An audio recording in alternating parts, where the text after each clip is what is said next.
Stop the War Coalition. Our second speaker is Suzie Gilbert. She is a filmmaker and has worked on several high-profile whistleblower defense campaigns. And our final speaker is Alexei Sayle. He's one of the UK's most legendary comics and now also a well-known actor, author, and political activist. Before we move forward, just quickly, if you want to ask a question, please add it to the comment stream. And also, the Don't Extradite Assange campaign is a voluntary campaign that survives on the kindness of donors. So, yeah, the legal team is fighting for Julian's freedom, need your financial assistance. So please consider making a donation so that they can continue their work. And also, if you want to know more about the campaign and the legal updates of the case, please visit their website. So let's begin the session now. We'll start with Brian. So Brian, over to you. Hello. Thanks for tuning in. So let's start by actually talking about what this case is about. He didn't actually source the material.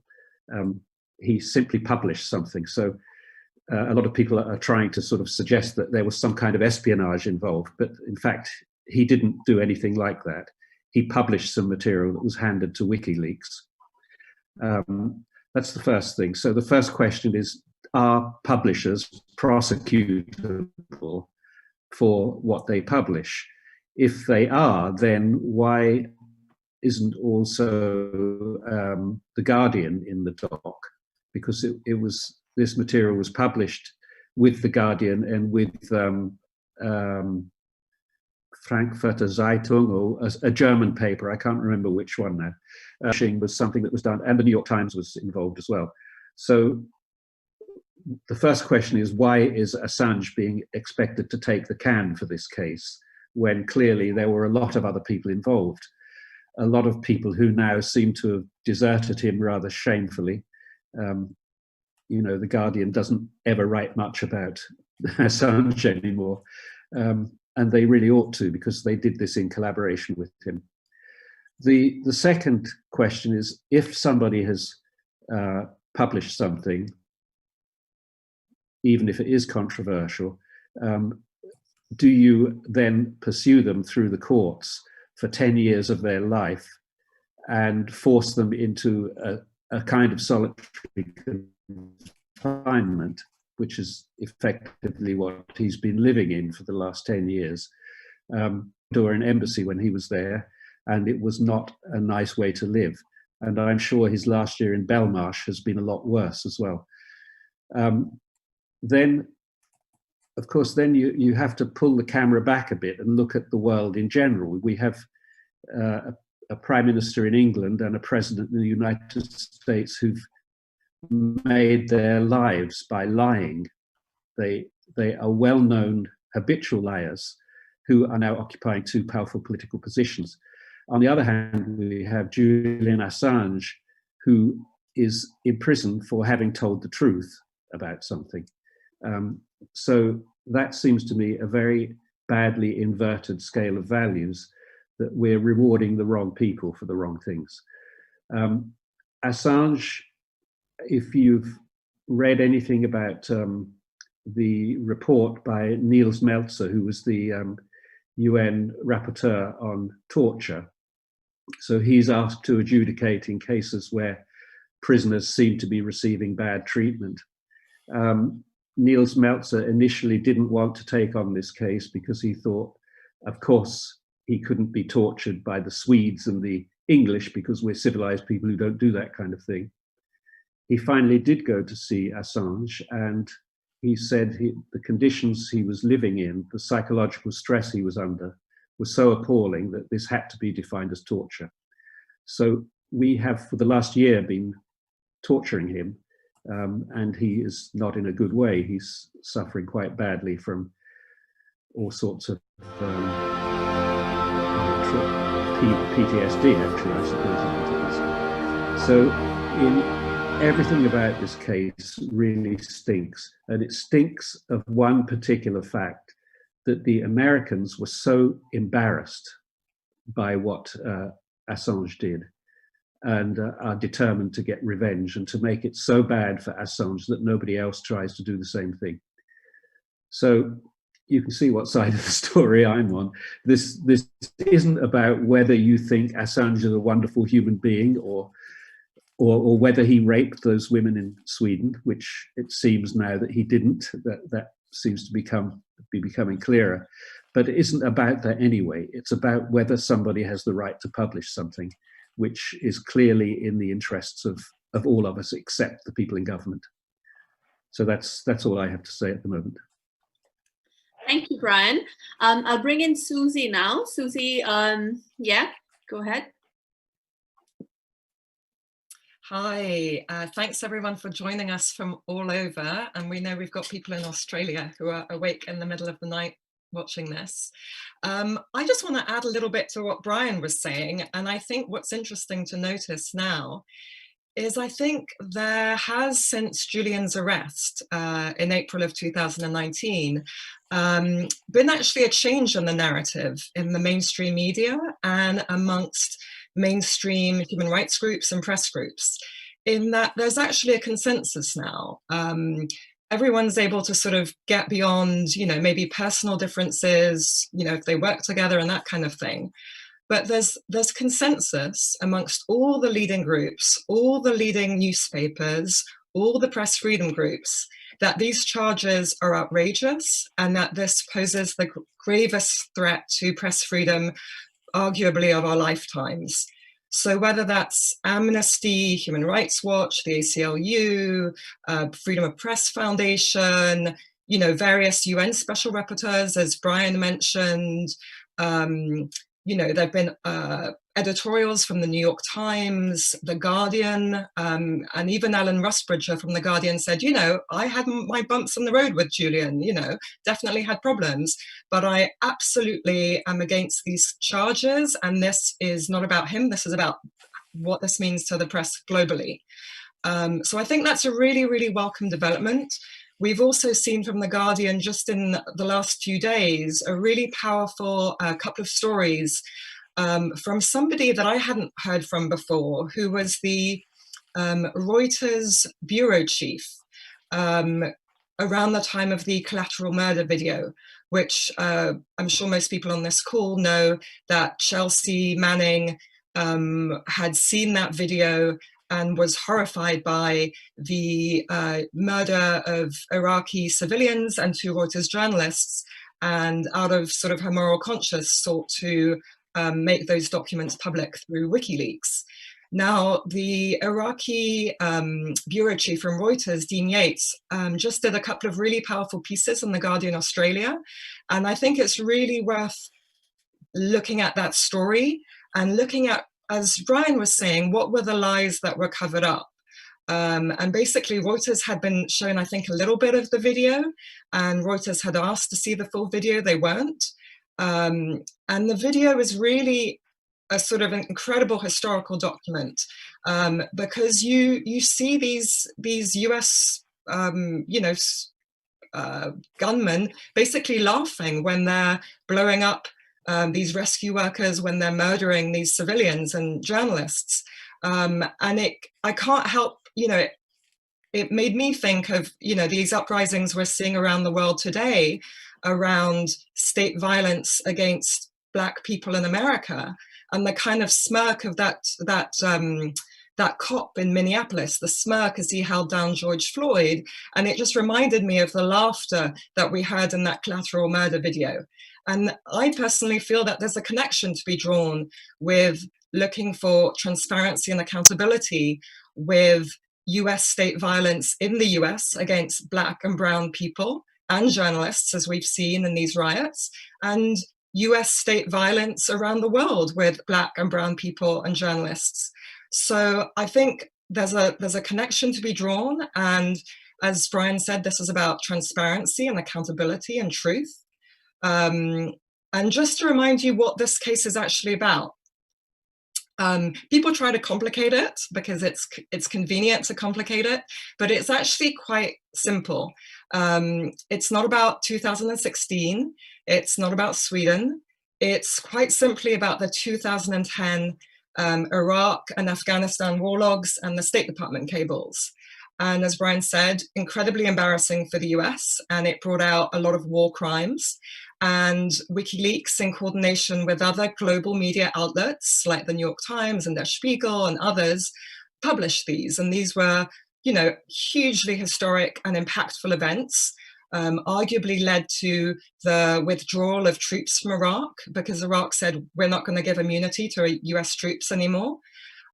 So the question is, do we want to live in a culture where we can fight for transparency and accountability, or do we want to make it okay to persecute the publishers who work on these materials? Chelsea was imprisoned. They're trying to give Julian life in prison.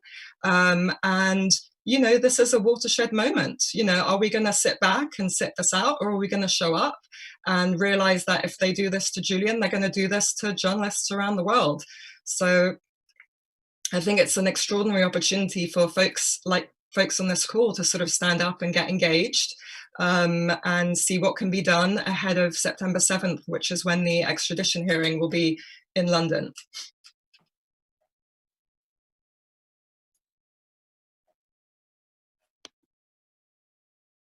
Sorry, I forgot to unmute. Thanks, Suzie. I'll bring in Alexei now, who's our final speaker, and then we'll start taking questions. Alexei, please.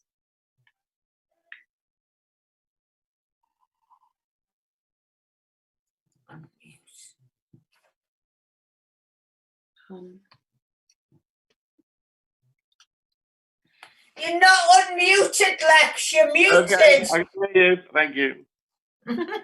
That was my wife. I think you managed to get on this call. Okay.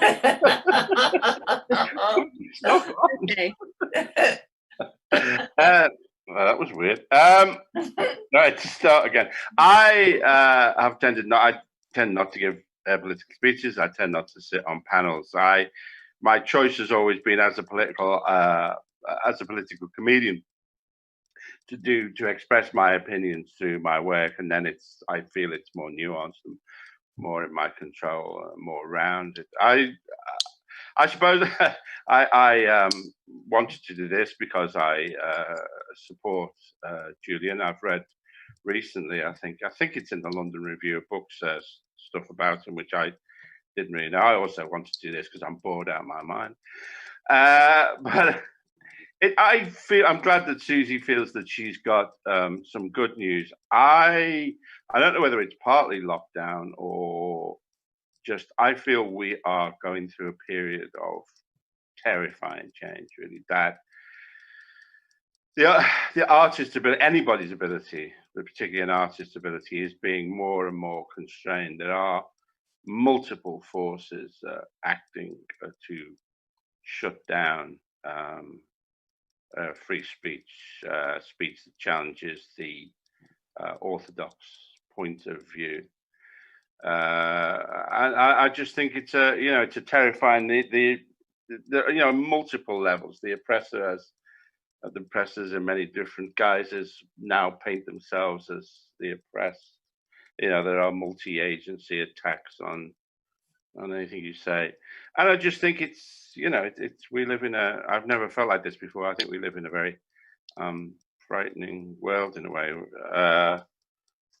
And so I really want to, by doing this, hopefully I can answer more articulately than I'm speaking at the moment.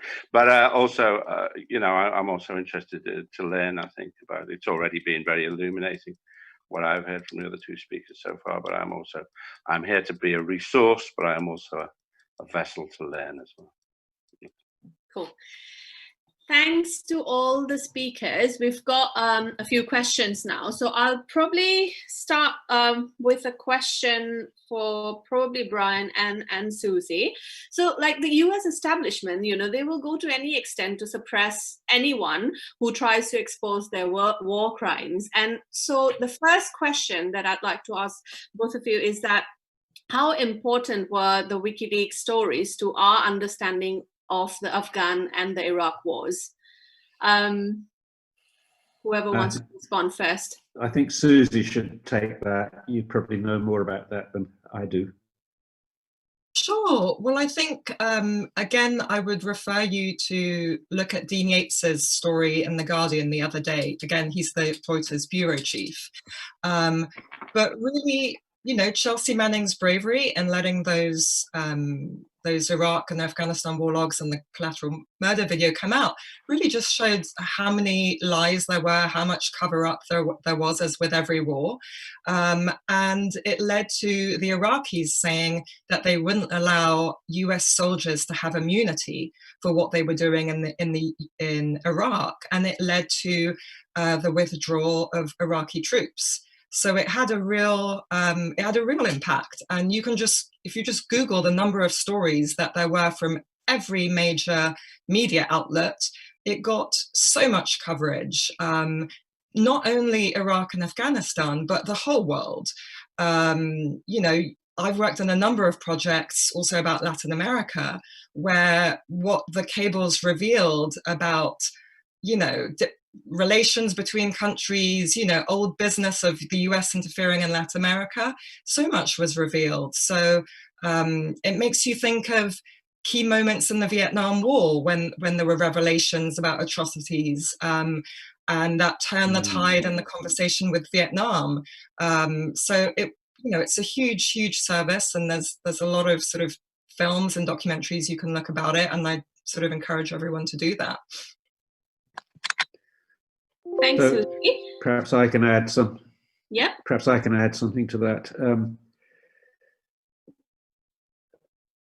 All of the countries that are called democratic, in a way, think they have to survive by having a huge machinery to maintain their self-image.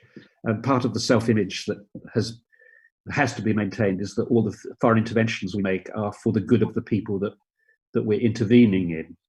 And of course, what this kind of revelation shows, the collateral damage revelation, all of the things that WikiLeaks revealed, is that the well-being of the people that we're intervening upon is the last thing that we're thinking about, in fact. So this is why it's so embarrassing to governments, because it sort of shows what the real geopolitical game is, and the populations are relatively insignificant in that. And this is why I think it's such an important service that people are doing this, because it reminds us that what we're actually doing, not what we claim to be doing. Thanks. The next question, it's from a viewer from social media. It's probably more for Alexei and Brian. And the viewer asks, where are all the pop stars and artists on this? Because we know that Roger Waters has been quite involved, but other than him and Brian and now Alexei, I mean, there are not too many famous people and artists who are involved in the campaign or who are coming forward to, you know, support the campaign. Would you like to respond to that, as to why do you think they're not supporting the campaign actively? Yeah, well, I did some work doing workshops with for freedom from torture with torture victims, and just for my own interest, I asked the people from various countries, you know, what would happen if you you know, you did something which criticized the government. They all laughed uproariously and said you would, you know, the best would be you'd be imprisoned or you'd be beaten to death. You know, you'd be killed in some way. And so it made me think, given that in those countries, you know, the price for speaking out is so high, why are celebrities in Britain such fucking cowards, really? And the stakes aren't that high, but then, you know, they kind of, maybe they are. I mean, I think people are being intimidated. I mean, I think that the atmosphere now is so much more censorious than it was, and people kind of, I mean, fear for their livelihoods, I think, and maybe they haven't also been given a reason to be brave. I don't know. What do you feel, Brian? I don't know. Well, I think one of the arguments that artists tend to use for their apathy. One of the excuses for apathy is to say, I'm an artist and the best thing I can do is to just assumption there, which is not an assumption I agree with, actually. The assumption is that good art automatically makes the world a better place. So you don't have to do anything about it. You just sort of dump this good art out into the world and everybody somehow mysteriously gets better.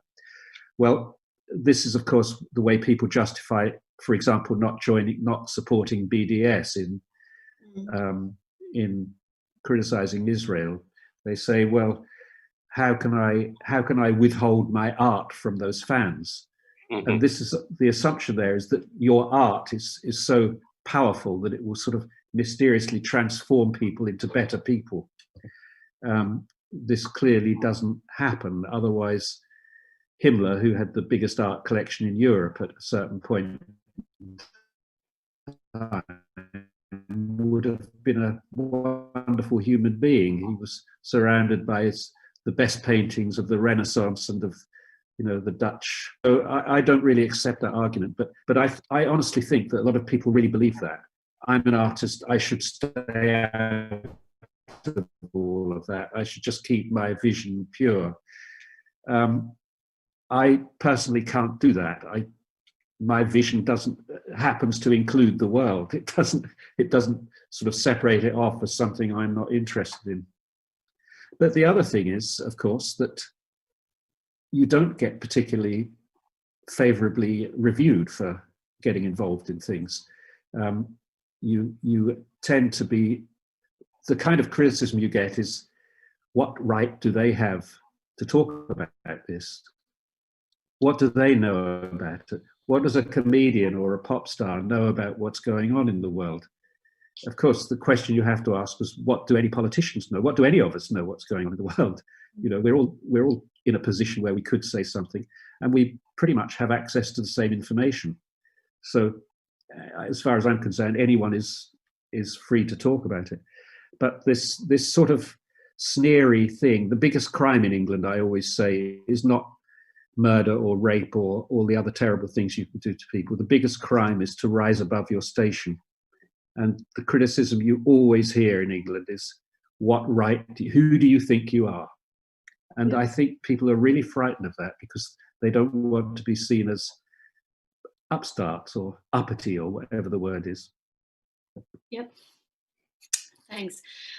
We've got so many questions. So the next one is for all the panelists, actually. It's from Deepa Driver, and she asks, could the panelists suggest how we could push through the media blackout on the facts of the Assange case? And the second part of the question is, what could be done to make this more mainstream, and how could the panelists contribute to doing that ahead of September 7th? Suzie, do you want to go first? Yeah, you tell us. I would urge everyone to write some suggestions in the comments, to be honest, because I'm sure we've got an amazing audience of people around the world. Yeah. So I'm going to give my humble ideas, but I actually am going to ask you all to put your ideas, and I'm sure there'll be some eccentric ones, but I'll give you my 2 cents. I think one is reminding people that there is an amazing opportunity right now, and there's been some great journalism done. There's an investigative journalism outlet in the UK called Declassified. They did some amazing coverage of the hearings thus far around the extradition, and they found some really glaring and egregious conflicts of interest of people involved in the case in the UK. Really, like, if that had been picked up by the mainstream media, that would have had huge impacts. So all to say, we have the opportunity to amplify the journalism that's being done.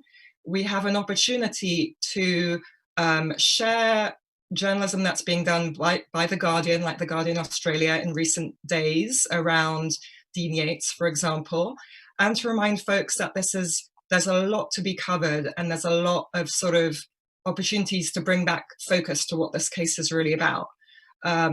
We can remind people that, when Bernie was asked in the debates, I think, would you prosecute under the Espionage Act? He said no. And we can remind people that the Obama Department of Justice, who was no friend to whistleblowers and was highly litigious, but even the Obama Department of Justice was not able to prosecute WikiLeaks. And so it is the Trump DOJ that is doing this. So to remind people, no matter your feelings on Assange, that if you are supporting this prosecution and this extradition request, you are supporting the Trump Department of Justice, and you could be asking Biden to pledge not to prosecute. I think in the UK, we can draw some attention to the fact that even Boris Johnson has said that the extradition treaty between the US and the UK is worth looking into, and it's probably lopsided. Jeremy Corbyn, I think, asked him a question in Parliament a few months ago, like in February, regarding to another case, and Boris Johnson himself, formerly a journalist, said, you know what, it's worth looking into, and this seems like it's a lopsided agreement because the US always seems to be sending people that way, but not the other way. So there's a lot to dig into. There's a lot of strong arguments against the extradition. There's a lot of mainstream support. So there are opportunities there, but I think we'll all be digging through the comments here and would welcome your input, because I'm sure you've got lots of suggestions. Thanks, Suzie. Brian, do you want to respond as well? Yes, well, I think something Suzie said earlier is important, which is that this isn't such a complex issue. There's been a sort of, I think, quite a deliberate strategy to make it seem like it's very, very complicated and you couldn't possibly understand it. But it is actually very simple. Of course, the background, like any background, is full of tangles and twists and turns. But what the case is about, publishers should be prosecuted for publishing stuff that embarrasses governments. That's all it's about. And we know for sure that if we were looking at Iran doing this, for example, or Pakistan or China or something, we'd all be saying, oh, that's what you get in totalitarian states. But we're behaving in this respect like a totalitarian state. So I think that simple fact has to be spoken again and again. Forget all the complications. They aren't relevant to this single question. Should publishers be allowed to publish stuff? And further, more to the point, should they be kept in solitary confinement for 10 years for publishing it? Thanks. Thanks, Brian. Alexei, do you also want to add? Yeah, I mean, I'll just talk in sort of generalities, really. But I mean, one of the things, I don't know, looking at like I mean, maybe I'm imagining this, but looking at the Labour Party output in the 2017 election and then the 2019 election. In the 2017 election, it seemed very fleet of foot and very guerrilla-ish, and then somehow it got kind of caught in the machinery in the 2019 and became much more stodgy. And I just think because we're dealing with serious issues, you know, if you're doing stuff from the left, if you're promoting good ideas, then there is a danger sometimes, because you're dealing with these serious ideas, that you can become sanctimonious, I think. And you have to be funny. You have to be light on your feet, and you have to, in a sense, mock yourself as well. I was thinking it's one of the things that I've always done. I think one of the things that sometimes allows me to be freer as a performer is that I am happy criticizing the left.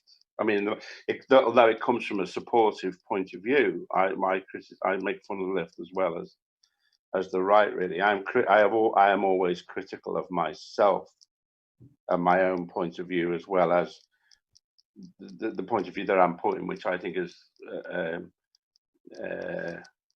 you know, the truth. So I just think you have to be light, and I have to be original. You know. They can get away with recycling the same idiot shit time after time. You know, we have to be better than them, really, I think. But there is for any thrust. I mean, there must be a gap, really. There must be, you know, for any thrusting young comedian, there must be the space for at least. Do I have to do it again? Do I have, do I have to? Why is it me? Why is it that I have to, be the left comedian? There must be like there must be space for at least one young, brave comedian. Yeah. But yeah, I think you do have to be. You also have to go. It's like you have to find an original angle. I think as well. It's not easy. But like I know, like like the worst thing, if you're doing stuff about coronavirus, the worst thing you could do would be do something about Dominic Cummings going to Barnard Castle, because it's like, ugh, you know what I mean? You have to find something more original than that. I don't know whether I'm drifting off topic here. Look, can I just add to that? It's interesting to make that point, because Julian's partner Stella was actually saying that comedians have been actually pretty good on this case, and she was wondering if it was because comedians are, truth tellers. I guess most artists are trying to be that, but she'd noticed that I think Louis Theroux had done an episode recently. I don't know if he's not really a comedian. I don't know whether he's a comedian or not, but I know Russell Brand in the past had visited Julian. I don't know how much he's saying now, but she felt comedians were actually generally quite good on this. And also that point you made about being self-critical, I think is great, because just as I think Brian was mentioning the UN Special Rapporteur who evolved his position on the case, I think it's important for people who are on side in this campaign to welcome people who are going to change their position and not be like, oh, you were terrible on this, da, da, da. It's like, we can all be self-critical, we can all change. It's a position of strength to evolve your, what you think about something. So like we can also, like I say this to myself, be welcoming of people who might, have been one way and coming another way. So yeah. The thing about comedy, and particularly British comedy, is that it's very often about perspective shift. So you lead people to believe at the beginning of the joke that you're looking at the world in one way, and suddenly there's a flip, and you're looking at it in another way, and it's funny. And I think perspective shifting is actually what we should be thinking about doing. And the reason comedians can get away with it is because they do it in a context where people are prepared to laugh, and people like having their perspective shifted in that context. It's funny, it's interesting to do it, but it's very interesting when you get a comedian like Alexei or Armando Iannucci or Chris Morris who actually start putting content into what they're shifting the perspective about. So they're making what are effectively political comments, but kind of in disguise. Thanks, Brian. Thanks, Suzie. Thanks, Alexei. The next question is also for all the panelists, and they ask, what effect do you think this attempt at prosecution will have on aspiring journalists and whistleblowers? I'll let Suzie go first again. I think I can't even begin to imagine, really. I think some people maybe now, I think, are falling for this. There's a bit of a red herring around, WikiLeaks, was it really journalism or not? Maybe it doesn't apply to me. But that's not the point. They're criminalizing the practice, so all journalists will be affected. So I can't imagine how it can't have the most enormous impact ever, and not just on, what the US does around the world, but if the US can extradite an Australian citizen from the UK to the US, what does that mean? Like the Saudi can do that with a journalist in some country, or Modi or Netanyahu? Like, where does it end? Mm-hmm. So I just can't imagine. I think I can't even imagine what it's like. And I think it's really fascinating if people want to sit this one out thinking like, oh, I'm at this, like, I'm a different category or something. So, I'd love to be wrong, but what do you both think? I'm not, very closely attached to journalism, but it does seem to me there's been a terrifying shift. And I would say that one of the things that happened is with the press's treatment of Corbyn, the Corbyn project, that more or less the entire media has got kind of used to lying and got addicted to kind of just making shit up. And also you've now got these political correspondents, and I know Peter Oborne mentions specifically Laura Kuenssberg and Robert Peston, who don't see their job as holding the government's feet to the fire, but see their job as getting scoops. And they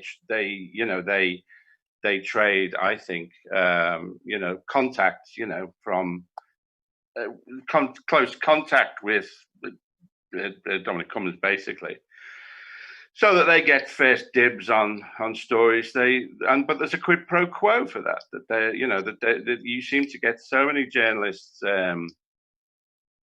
pumping out stuff that comes straight. And I read in an article, I think it was in Byline, just Laura Kuenssberg's tweet about Dominic Cummings' trip to Barnard Castle, where she said, this was all perfectly, within boundaries, and it was all acceptable, and he did nothing wrong. And then Dominic Cummings kind of like subverted all that herself. But she was putting out, Laura Kuenssberg was essentially putting out a government statement, as a BBC political correspondent. And I think that's a paradigm shift, really. I think that it comes out of the last few years of, particularly of their entirely subversive attitude to Corbyn, where he was never, good stories about him were ruthlessly suppressed and bad stories were amplified. And I think they've all become addicted to that, really. And it's a problem, Brian, do you want to respond as well? I don't have much to say because I'm so depressed about the state of journalism at the moment. And it's not entirely the fault of journalists, actually. It's because the papers are losing their readership in general in favor of social media, which is possibly the worst way to get your news. So the papers are forced into competition with social media, which means that they are trading in clickbait.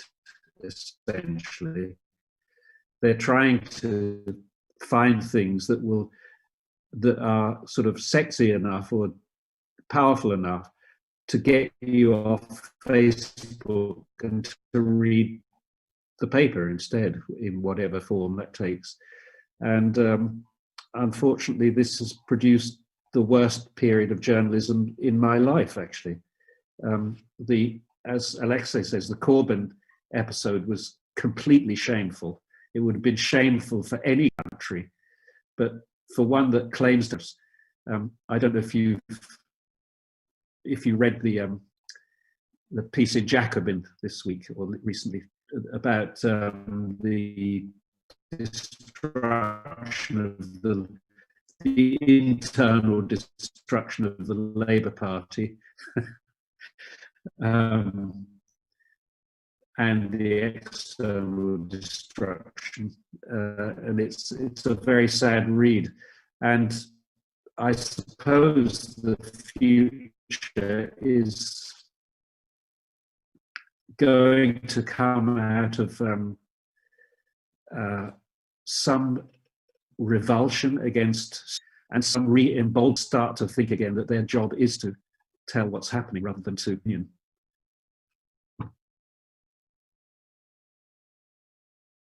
Thanks, Brian.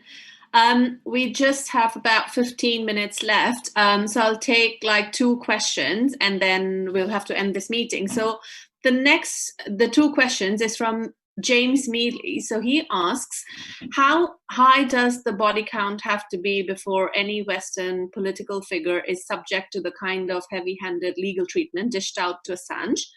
And the second question he asks is, the British legal profession have been largely silent on the shameful events at Belmarsh. Why is there a lack of outrage by professionals at the scandal that is unfolding? Suzie, would you like to go first? Yeah, I think there has been a bit of outrage. I mean, I hate to sound like Mary Poppins, like keep trying to sort of plug good news, but I think there was just the other day a big letter that came out. There was a big jurist letter signed by, I forget how, dozens or hundreds of jurists around the world. There was a big doctor's letter with about 60 doctors from around the world saying that, Julian could die at Belmarsh. He's got chronic lung conditions from having been in confinement for so many years. So I think the sort of organizations, it's being covered, but it kind of needs to be amplified a lot more, I think. But, as others have said on this call, I think there's an effort to make things sound a lot more confusing than they are, and make a lot of noise, and to make things just, it's a pretty simple situation. If you're looking at legally, this is clearly, a political case. Julian, we know, was spied on in the embassy. All the celebrities who went and met with him, everything was spied on. All the lawyers' meetings were spied on. There's a Spanish legal case right now about the surveillance company that was hired to give all the surveillance materials of Julian's legal meetings. So that's a huge, huge breach of due process. Not to mention the fact that one of the points they're trying to use in this extradition is saying that there was huge damage done by the leaks, but that's never been demonstrated even in courts in the US. They've under oath, the prosecution have said that there's actually no demonstrable damage in terms of loss of life or anything like that. So the points of the case are fairly clear in a way, and I think there is institutional support, but whether that can sort of break through and everyone can kind of get a little bit more activated, like folks on this call, remains to be seen. It's a difficult news cycle, and there's been an excellent job done in kind of trying to demonize him. But as many people have said, they obviously go for the person who seems like most controversial. Like they weren't going to go and do this against the New York Times or the Washington Post at this point, but that doesn't mean they won't. We've just seen in the last few days journalists blinded in the US on US streets by police, and that's now sort of business as usual, this sort of war on the press around the world. So yeah, I'm curious what the others think. Yeah. Alexei, do you want to add to that? Well, I think one of the problems is, I think I'm not wrong in saying this, that one of the people who led the persecution of Julian is the new leader of the Labour Party. Is that not right? When he was director of public prosecution, so he's going to be doing fuck all about it, isn't he? Really? So that's a problem. I mean, Starmer was, active, in the DPP, making sure that he that the cases weren't dropped and so on and so forth, and that's quite a thing, isn't it? That the leader of the opposition, the Labour Party, should have been instrumental in the persecution of this man, a man who's done, a lot of good for the world in terms of making these revelations. It makes you think what's going on. It all seems like a conspiracy to me. Thanks, Alexei. Brian? So I sort of have this optimistic feeling that when the Trump project clearly starts, as I think it's starting to happen now, themselves, so that they're clearly on the other side, and they'll want people to think they were always on the other side. So I think as soon as that project starts to collapse, and it's quite visible to everybody, there'll be a lot of space for articles that actually are in support of Assange. Anything that is against Trump will suddenly become fashionable again, and there'll be a lot of airspace and a lot of media space for people who are telling another story, because everybody who was quite happy to play the game as long as Trump was on the up, will want to show that, in fact, they were never really part of that awful project. And in fact, they always thought Assange should have been set free 9 years ago. So I can expect there will be a flurry. Over optimistic. Maybe I am. Thanks. We just have about 10 minutes, so I'll just take 2 more questions, which are related. Hang on, 1 second. Yeah, so Joe Cole says that the court proceedings seems, from the court proceedings, it seems like that the outcome of this trial has already been determined, and what can we do to resist this? And a similar question is asked by John Kramer from America, and he asks that what can he do as an American other than contacting the senators and congressmen kind of support the campaign? And I guess that goes for the British people as well and activists as well, that other than lobbying, what can we do to support the campaign and before especially before the 7th of September? So I think these are the final 2 questions. Suzie, yeah. Briefly, so the Don't Extradite Assange website has a bunch of actions that can be done. Contacting MPs, petitions, all sorts of campaign actions. So I'd go there and see what's going on. There's a number of different campaigning groups around the world. There's really good European ones, Australian ones, but I'd check out Don't Extradite Assange. I would say, I don't think it's a done deal at all in the UK. The hearing begins on September 7th in London. But then, depending on what happens, there are various appeal procedures, and then it can go to the European courts. So this could take a few years if Julian survives Belmarsh, which for those folks abroad, is sometimes talked about a little bit like a British Guantanamo. There are COVID cases. He's, in really difficult prison situations there.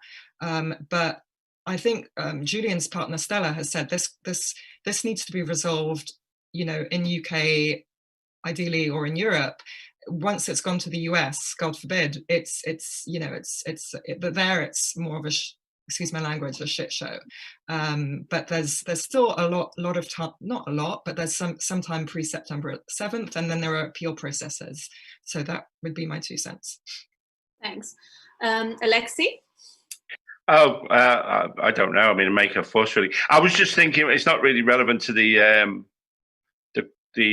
question, really, but I kind of read somewhere that somebody was talking about Julian's case and Chelsea Manning's with somebody in the security services, and they asked what the security clearance was on the information that Chelsea Manning had taken, and it's quite low. That a lot of people have got access, had access to that information. And the security services guy said, well, this is quite a low clearance. He said, and if that's the case, then there's much worse shit that they're covering up. This is only the tip of the iceberg, really. Appalling as the helicopter gunship footage is, there is tons of stuff probably you can't imagine that's more classified and is being suppressed, really. So maybe we could, at least we can stop it here. We can try and protect Julian by campaigning in whatever way we can, but there's much darker stuff going on. Yeah, I think. Thanks, and we'll end. I think we have to make a lot of noise. I think we have to make a lot of noise because governments still don't like people making a lot of noise. They kind of can't ignore that. And I think the type of noise we should be making is to keep saying that this is essentially a Trumpian project.